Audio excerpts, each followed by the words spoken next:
One, two, three. Here we go. Assalamualaikum warahmatullahi wabarakatuh. Baiklah anak-anak, hari ini kita akan melanjutkan materi tentang senam lantai. Kalau di konten kita sebelumnya, kalian bisa melihat cara-cara melakukan gerakan-gerakan senam lantai secara mudah dan simple. Nah, di konten kita kali ini, kita akan menjelaskan materi tentang senam lantai tersebut, mulai dari apa itu senam, kemudian terbagi menjadi berapa bagian, dan apa yang dimaksud dengan senam lantai, serta kesalahan-kesalahan yang sering terjadi untuk pemula.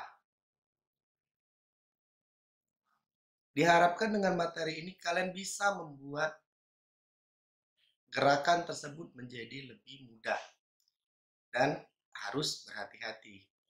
Tolong kalian perhatikan apa yang dijelaskan di materi ini agar kalian bisa melakukannya tanpa mengalami cedera ataupun rasa sakit.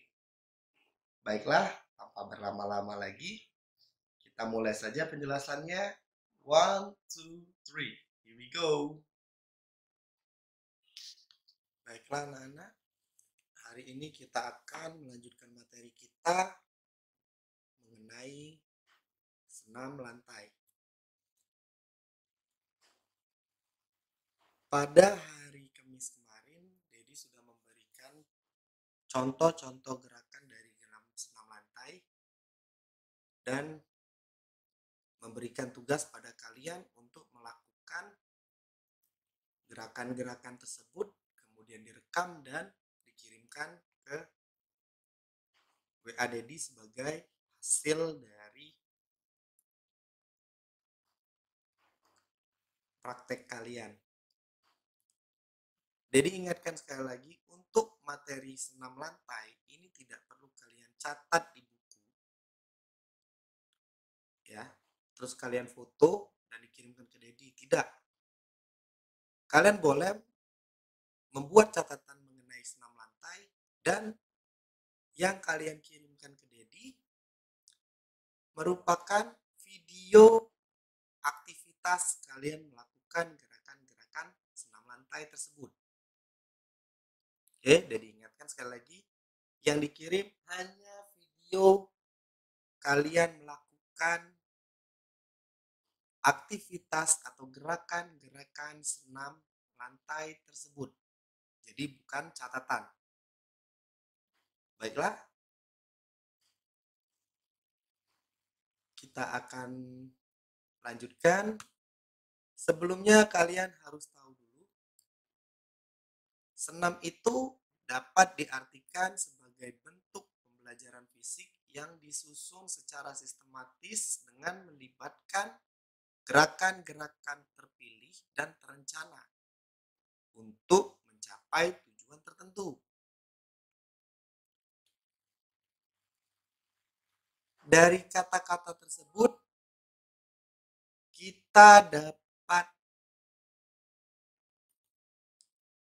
melihat bahwa olahraga senam mempunyai sistematika tersendiri serta mempunyai tujuan yang hendak dicapai seperti daya tahan, kekuatan, kelenturan, koordinasi, atau bisa juga diperluas atau diperdalam untuk membentuk prestasi, serta untuk membentuk tubuh yang ideal dan memelihara kesehatan.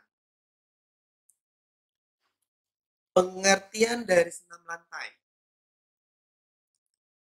Senam lantai adalah salah satu rumpun atau bagian dari olahraga senam. Sesuai dengan istilah lantai, maka gerakan atau bentuk pembelajarannya dilakukan di lantai.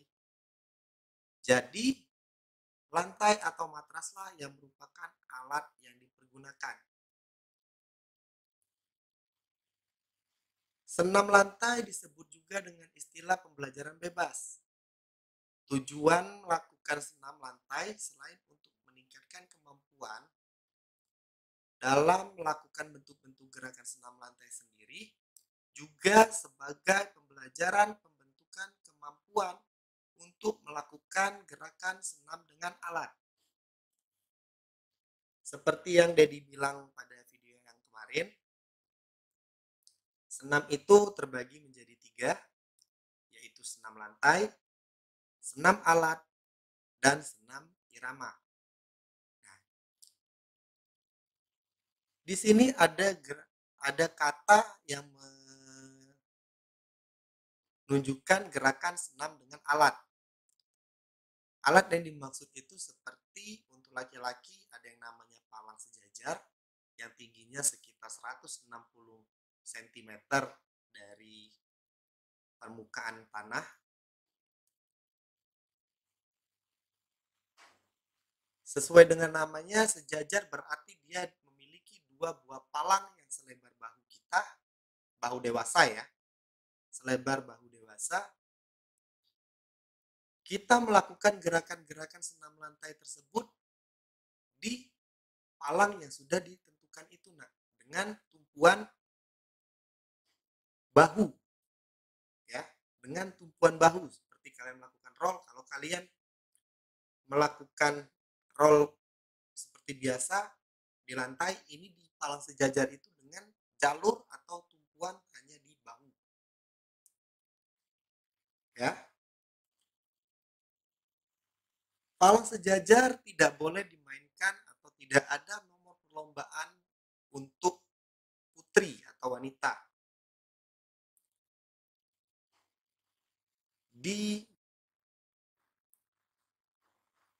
olahraga senam sendiri,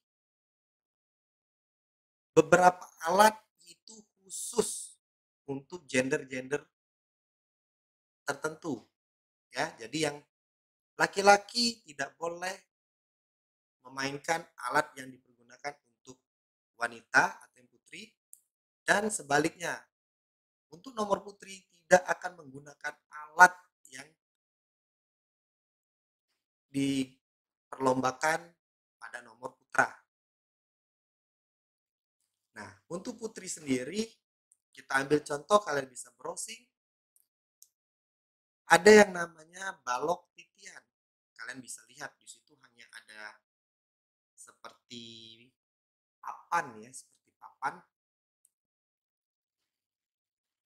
Lebarnya sekitar 5-10 cm. Kalian harus berdiri di balok tersebut. Tidak boleh menyentuh lantai dan melakukan gerakan senam lantai di balok tersebut. Itu untuk yang putri. Jadi tingkat kesulitan yang putra dan putri itu berbeda.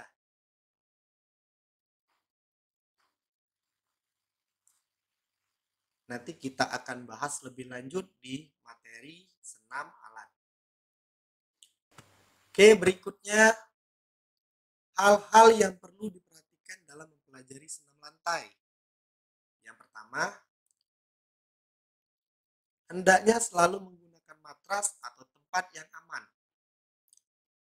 Sama seperti yang Dedi bilang di video kemarin, kalau kalian tidak memiliki matras, kalian bisa menggunakan tempat tidur. Kalaupun tidak memiliki tempat tidur, kalian bisa melakukan di ambal. Kalau juga tidak memiliki ambal, kalian bisa melakukan di lantai yang dilapisi dengan kotak kardus yang disusun. Ya, kenapa harus seperti itu? Karena semua alat tersebut diperuntukkan untuk mengurangi benturan yang akan kalian lakukan, yang akan kalian dapatkan pada waktu melakukan gerakan-gerakan tersebut. Ya, kalau kalian melakukan langsung di lantai tanpa menggunakan alas, itu akan mengakibatkan tubuh kalian itu menjadi sakit. Karena benturan yang akan kalian dapat itu sangat besar. Karena kalian belum tentu bisa mengendalikan kecepatan gerakan yang akan kalian lakukan. Kalau untuk orang-orang profesional atau atlet, mereka bisa mengatur mau cepat, mau lambat, atau mau di antaranya. Bahkan mereka bisa melakukan setengah gerakan kemudian berhenti dan melanjutkan kembali. Tetapi kalian jadi bisa jamin belum bisa melakukan hal seperti itu. Makanya harus menggunakan alas yang aman. Yang kedua, matras atau alas harus diletakkan di atas tanah atau lantai yang rata dan aman dari bahaya. Oke, kalau yang nomor 2 ini udah dianggap pasti semua lantai di rumah kalian itu rata. Jadi bisa digunakan. Tidak mungkin ada batu yang keluar dari lantai kalian itu atau ada pohon yang tumbuh di dalam rumah kalian yang mengakibatkan tanahnya menjadi tidak rata. Yang ketiga, letakkan matras jauh dari dinding atau benda-benda yang akan menyebabkan benturan. Jadi sebaiknya posisi matras atau alas tadi itu minimal 1 meter dari dinding. Kenapa? Ditakutkan sewaktu kalian melakukan roll, ya, sewaktu kalian melakukan roll terlalu semangat sampai kalian melakukan gerakan tersebut dengan didorong oleh lompatan, takutnya sewaktu kalian mendarat, kalian itu melebihi dari alas yang kalian punya. Kalau terlalu dekat dengan dinding, otomatis kaki kalian akan menyentuh atau menendang dinding tersebut. Bukan kasihan dindingnya menjadi kotor, tetapi kaki kalian akan terasa sakit. Atau bisa juga sewaktu kalian melakukan gerakan roll, kedua tangan kalian atau salah satu tangan kalian itu tidak kuat menahan tubuh kalian yang akan mengakibatkan arah roll kalian itu menjadi berubah atau miring.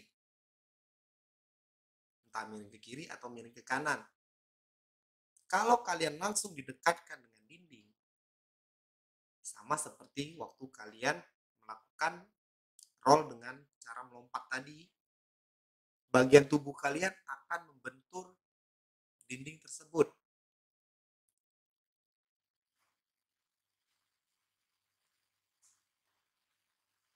Di sini disebutkan benda-benda lain yang akan menyebabkan benturan seperti vas bunga, guci hiasan, atau lemari, bahkan alat-alat elektronik.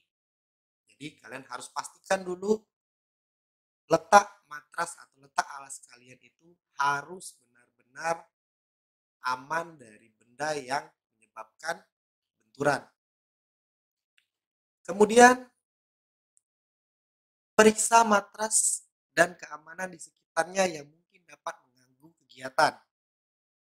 Nah, jadi kalian lihat kalau kalian menggunakan kasur atau menggunakan ambal, sebaiknya kalian periksa dulu alas tersebut. Siapa tahu ada benda-benda asing seperti jarum atau ada kerikil yang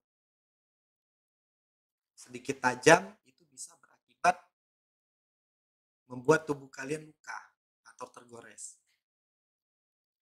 Kalau kalian menggunakan alas yang berupa kotak kardus, kalian harus periksa dulu. Nah, di situ biasanya ada yang menggunakan staples, ya, atau orang Prabu Muli suka menyebutnya necis. Kalian periksa dulu apakah ada besi staples itu atau tidak. Kalau ada, sebaiknya kalian keluarkan dulu atau kalian lepaskan dulu. Baru Setelah aman, bisa digunakan sebagai media atau alat untuk melakukan gerakan senam lantai. Berikutnya lagi, pembelajaran dilakukan dari gerakan yang mudah, ya, atau step by step, langkah demi langkah. Jadi di sini kalian harus melakukan senyaman mungkin dan dilakukan dengan gerakan yang mudah terlebih dahulu. Contoh, kalau kalian bisa roll depan, kalian lakukan dulu roll depan. Seperti apa langkah-langkahnya? Ya, nanti akan kita jelaskan di sini. Baru sesudah roll depan, kalian melakukan back roll atau roll belakang. Oke. Berikutnya lagi, sebelum melakukan pembelajaran senam lantai, hendaknya melakukan senam pemanasan yang cukup. Kita sudah mempelajari tentang senam lantai. Ya, senam pemanasan kita sudah pelajari di awal pertemuan semester 1. Jadi kalian sebelum melakukan gerakan senam lantai harus melakukan gerakan senam pemanasan terlebih dahulu. Jangan langsung melakukan gerakan senam lantai. Ini diperuntukkan untuk seluruh siswa.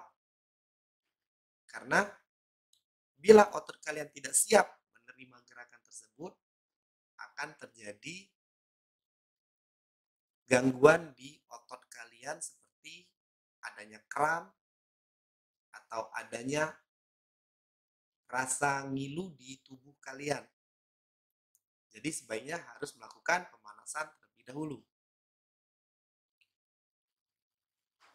Poin ketujuh ini poin yang sangat penting. Dilarang melakukan pembelajaran sendiri di luar pengawasan guru. Ya. Berhubung kita sedang melakukan pembelajaran jarak jauh, jadi pengawasan guru digantikan oleh pengawasan orang tua. Kecuali kalau kalian dianggap sudah bisa membantu dan menguasai gerakan senam lantai dengan benar, baru kalian boleh melakukan gerakan ini sendiri. Tetapi untuk pemula, kalian masih dilarang melakukan kegiatan ini sendiri di luar dari pengawasan orang tua kalian. Karena apa? Takutnya terjadi hal-hal yang tidak diinginkan seperti terkilir, kram, dan lain sebagainya. Makanya harus diawasi oleh orang tua kalian. Manfaat latihan senam lantai. Senam lantai ini memiliki dua manfaat. Yang pertama, manfaat fisik.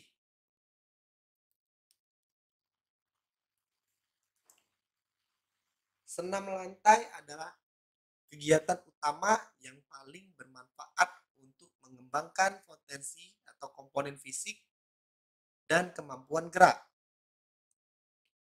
Melalui berbagai kegiatan, kamu akan berkembang daya tahan otot, kekuatan,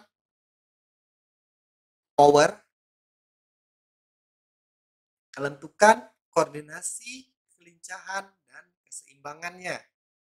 Ya, jadi sewaktu kalian melakukan kegiatan senam ini, itu banyak sekali yang bisa kalian dapatkan.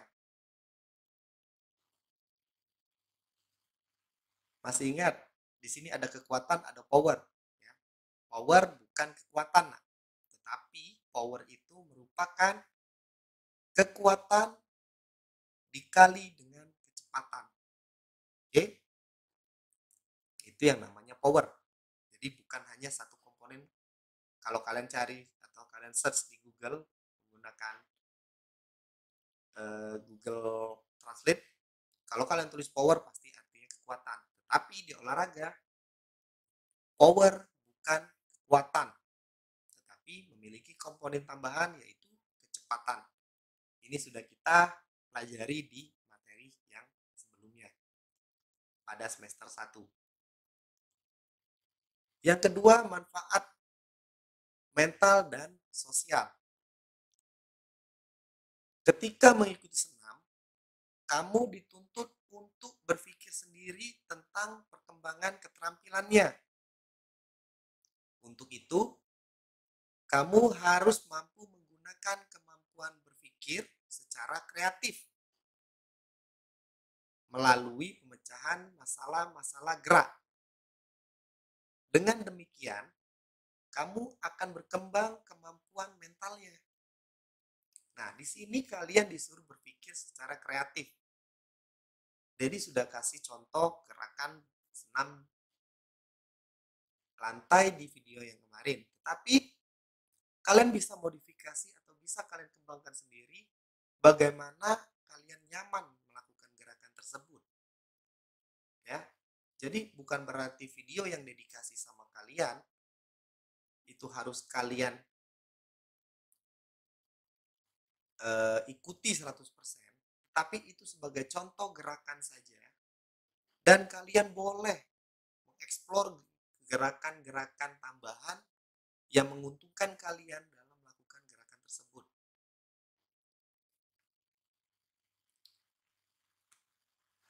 Aktivitas pembelajaran senam lantai. Ya, pembelajaran guling depan atau roll. Gerakan guling depan adalah gerakan mengguling atau menggelinding ke depan secara membulat. Jadi, dalam gerakan guling depan, gerakan tubuh harus dibulatkan. Bila kalian lihat lagi video yang sebelumnya, sewaktu melakukan roll, itu ada posisi di mana kaki kalian itu dipeluk, nah, ya, kaki kalian dipeluk dan lutut itu menyentuh dada kalian. Jadi posisinya membulat seperti bola. Aktivitas pembelajaran guling depan dapat terbagi menjadi 2 bagian, yaitu guling depan dengan sikap jongkok atau guling depan dengan sikap berdiri. Nah, yang Dedi kasih contoh kemarin dengan video itu adalah contoh melakukan roll depan dengan sikap awalan berdiri. Untuk jongkok, gerakannya tetap sama, tapi diawali dengan posisi jongkok terlebih dahulu. Jadi kalian bisa lakukan dan kalian bandingkan mana yang lebih gampang. Kenapa Dedi memilih yang sikap awal berdiri? Karena di sini Dedi anggap lebih mudah karena kita memanfaatkan daya gravitasi dari bumi, ya, atau daya tarik bumi kita manfaatkan untuk menjadi kekuatan kita melakukan dorongan roll depan. Nah, di sini kalian bisa lihat di nomor 1 itu berdiri, di nomor 2 ambil posisi seperti kalian mau ruku, ya. Di nomor 3 dorong badan kalian ke depan. Lihat di nomor 4 kaki dipeluk. Kenapa dipeluk? Agar membentuk posisi bulat. Posisi 5 mulai berdiri dan posisi 6 finish.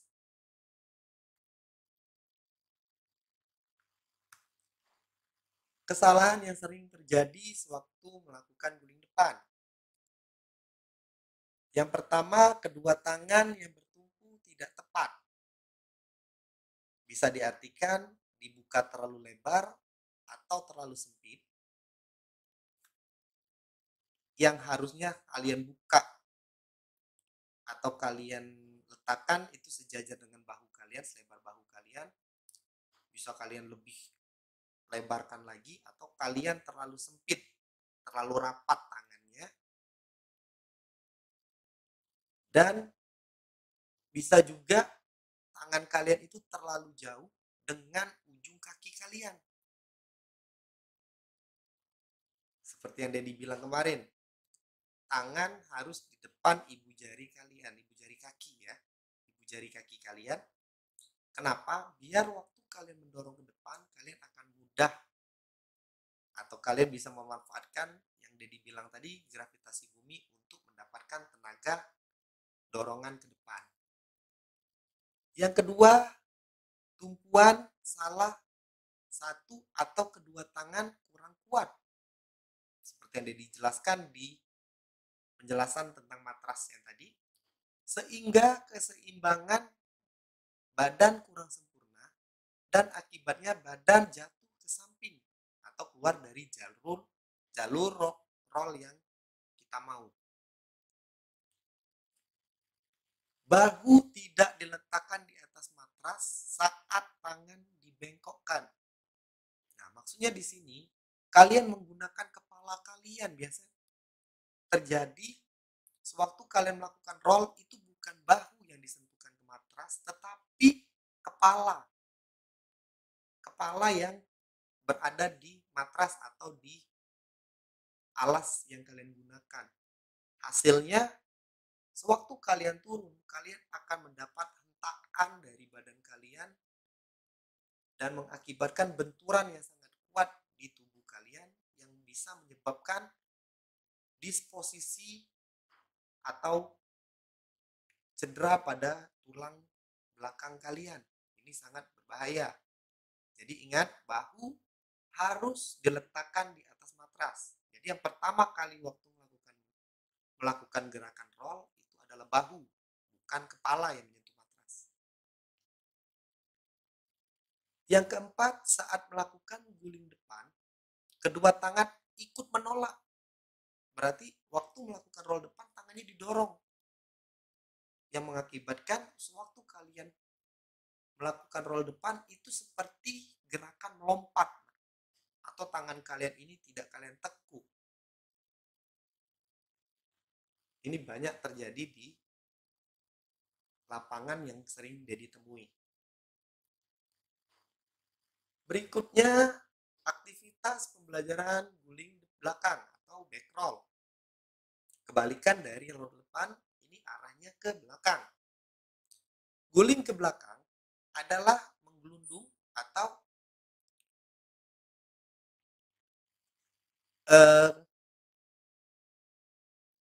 membulat ke arah belakang. Posisi badan tetap harus membulat, yaitu kaki dilipat, lutut tetap mendekati dada, ya, atau melekat di dada. Kepala ditundukkan sampai dagu melekat di dada, sama seperti roll depan. Gerakan guling ke belakang dapat dilakukan dengan cara guling ke belakang dengan sikap jongkok. Oke, nanti kita jelaskan. Nah, ini gambarnya. Seperti yang Dedi beri sama kalian di video kemarin, itu lebih jelas videonya. Gerakannya juga lebih jelas. Oke. Kesalahan yang sering dilakukan saat melakukan roll belakang. Yang pertama, sikap tubuh kurang bulat sehingga keseimbangan tubuh kurang sempurna saat mengguling ke belakang. Kalau tubuh kalian tidak membulat, maka kalian tidak bisa mendorong kaki kalian ke belakang seperti di video Dedi yang sebelumnya kemarin. Oke. Yang kedua, salah satu tangan yang menumpu kurang kuat atau bukan telapak tangan yang digunakan untuk menumpu di atas matras, yang berakibat arahnya berubah dan menjadi miring ke samping. Yang ketiga, tangan yang digunakan untuk menolak kurang kuat. Nah, berbeda dengan roll depan, roll belakang ini dibantu dengan dorongan tangan. Ya, berlawanan dengan roll depan yang kita lakukan tadi, tidak ada dorongan dari tangan. Kepala menoleh ke samping. Nah, tidak boleh, nak. Kepala harus tetap melihat ke arah depan atau melihat ke arah bawah karena dagu kalian itu tidak boleh lepas dari dada kalian, harus menempel. Jadi kalian harus melihat ke bawah. Jangan celingak-celinguk lihat kanan kiri. Sewaktu melakukan gerakan lupa menundukkan kepala, akibatnya arah yang kalian dapat itu tidak sesuai dengan keinginan kita. Yang kelima, mendarat dengan menggunakan lutut sehingga mengganggu keseimbangan. Nah, untuk penilaian di perlombaan senam lantai, sewaktu kalian melakukan gerakan, hanya diberi toleransi atau hilang keseimbangan itu diberi toleransi hanya sebanyak 3 langkah. Kalau kalian melakukan di bawah 3 langkah, dianggap gerakan yang kalian lakukan sempurna. Tetapi, bila kalian lebih dari 3 langkah, itu dianggap diskualifikasi atau tidak dihitung sama sekali. Jadi, harus dijaga betul keseimbangan waktu melakukan kegiatan ini. Aktivitas pembelajaran guling lenting. Guling lenting adalah suatu gerakan lenting badan ke atas depan yang disebabkan oleh lemparan kedua kaki dan tolakan kedua tangan. Dari sikap setengah guling ke belakang atau setengah guling ke depan. Kedua kaki rapat dan lutut lurus. Nah, seperti ini gerakannya diawali dengan roll depan terlebih dahulu. Sewaktu bahu kalian sudah menyentuh lantai, kalian dorong badan kalian ke depan. Apabila merasa tubuh kalian ini sudah miring atau sudah condong ke depan, baru kalian dorong kaki kalian ke arah depan atas dan dibantu dengan dorongan tangan kalian sehingga menjadi posisi berdiri kembali. Kesalahan yang sering terjadi pada saat melakukan guling lenting adalah pada saat kedua kaki dilemparkan, kedua lutut bengkok. Nah, berarti di sini kalian harus meluruskan lutut kalian agar kalian dapat tumpuan atau dapat lemparan yang jauh sehingga bisa dimanfaatkan sebagai penarik tubuh kalian agar bisa berdiri kembali. Yang kedua, kedua kaki terbuka atau tidak rapat, ya, yang mengakibatkan adanya hambatan-hambatan angin yang bisa memperlambat gerakan kalian atau memperlambat dorongan dari kaki kalian tadi, sehingga badan kalian itu tidak tertarik dan kalian langsung jatuh seperti melakukan roll depan biasa. Badan kurang melenting atau terlalu melenting, terlalu kuat dorongannya atau terlalu pelan dorongannya, itu juga bisa mengakibatkan kegagalan dalam melakukan kegiatan ini. Kurangnya tolakan tangan. Nah, sewaktu kalian melemparkan kaki, kalian lupa memberi bantuan atau memberi dorongan dari tangan kalian. Jadi kalian hanya terangkat sedikit dan tidak bisa berdiri, hanya bisa sebatas jongkok saja. Itu yang sering terjadi pada saat melakukan aktivitas guling lenting atau neck spring ya. Aktivitas pembelajaran rangkaian senam lantai. Tujuan rangkaian gerakan senam lantai adalah untuk mengkombinasikan teknik senam lantai yang telah dipelajari. Setelah itu kamu melakukan rangkaian gerakan senam lantai. Coba rasakan rangkaian gerakan senam lantai yang mana yang mudah dan sulit dilakukan. Mengapa gerakan tersebut mudah dan sulit dilakukan? Temukan permasalahan tersebut, kemudian lakukan kembali gerakan-gerakan tersebut. Rangkaian senam lantai dapat dilakukan dengan cara perorangan, berpasangan, dan dalam melakukan rangkaian gerakan senam lantai, kamu diharapkan dapat menunjukkan nilai-nilai seperti sportivitas, kerjasama, tanggung jawab, dan disiplin. Nah, di sini rangkaian senam lantai itu untuk suatu perlombaan, penilaian itu bukan hanya waktu kalian lomba hanya melakukan gerakan roll saja, sudah. Atau back roll saja. Atau neck spring. Atau kayang, hanya itu saja. Tidak, nak.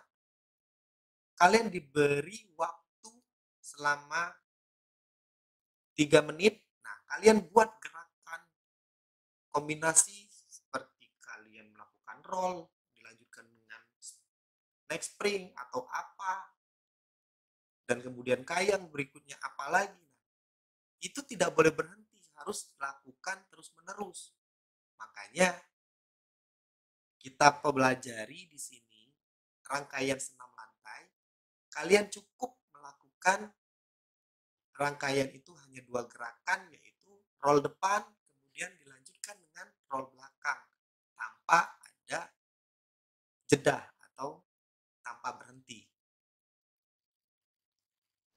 Itulah tadi penjelasan tentang senam lantai. Jadi kalian sudah bisa menganalisa sendiri bagaimana cara melakukan gerakan itu secara baik dan benar. Apabila masih terjadi kesalahan, itu dianggap wajar karena kalian masih pemula dan mungkin ada yang baru beberapa kali atau bahkan baru kali ini melakukan gerakan-gerakan tersebut. Pesan Dedi, kalian harus melakukan ini dengan sangat hati-hati dan perlahan. Untuk gerakan kayang, oke, gerakan kayang itu ada yang Dedi lupa jelaskan di video sebelumnya. Kalian mengangkat satu tangan ke atas seperti ini, ya, seperti ini, lurus ke atas. Kalian hanya perlu menatap punggung tangan kalian ini, ikuti gerakannya. Ya, kalau kalian dorong ke belakang, kalian ikutin gerakannya, kepalanya seperti ini. Ikutin. Tangan kiri memegang paha bagian belakang. Oke? Jadi seperti ini. Oke, jadi ambil contoh sebentar. Tangan kiri kalian ini memegang paha bagian belakang ini. Nih, seperti ini. Untuk apa? Untuk menahan gerakan kalian agar kalian bisa melakukannya secara perlahan. Jadi kalian cukup pegang paha kalian, tangan kalian diangkat ke atas dan diarahkan seperti ini. Ingat, ikuti gerakan punggung tangan kalian. Ya, ingat gerakan punggung tangan ini diikuti dengan mata. Kalian harus selalu melihat punggung tangan kalian. Ya, jadi harap kalian mengerti dan kalian bisa coba. Hari ini kita cukupkan sampai di sini materi pembelajaran kita. Jadi akhiri. Assalamualaikum warahmatullahi wabarakatuh.